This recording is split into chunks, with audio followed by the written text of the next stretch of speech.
MLA constituency रे 7टी जगह आमर भल पोजिशन अच्छी तार भितर सम्बलपुर रे गत थर आम 36,000 भोट रे लीड करथिलु एमपी सेगमेंट रे।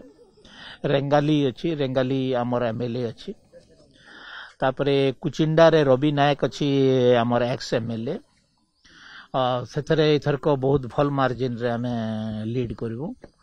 तापरे रेडाखोल रे आम भल मार्जिन रे लीड करू।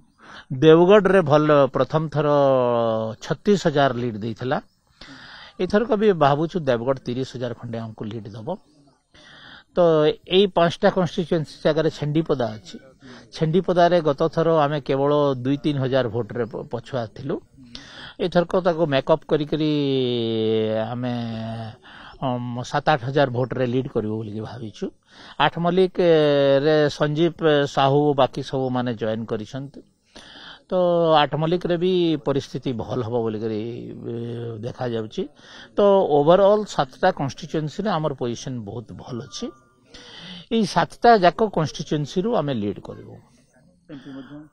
एमपी निश्चित भाव रे जितिबो आमे याकू आमे तळ स्तर रे मेनली अयोध्या रे एबे प्रसाद बंटन चलीची मंदिर रे किछि लोकन को निया जाइथला मंदिर को दर्शन पाई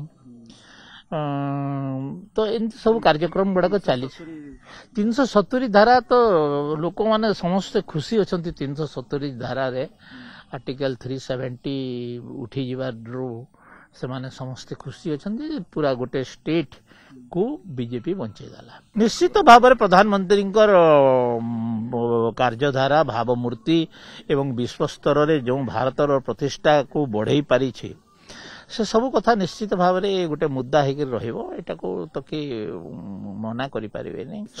सम्बलपुर एमपी तो निश्चित भाव में आम जीतू बहुत भल मार्जिन रे लक्ष्य ऊपर मार्जिन रे 1.5 लाख ऊपर मार्जिन रे आम जीतू।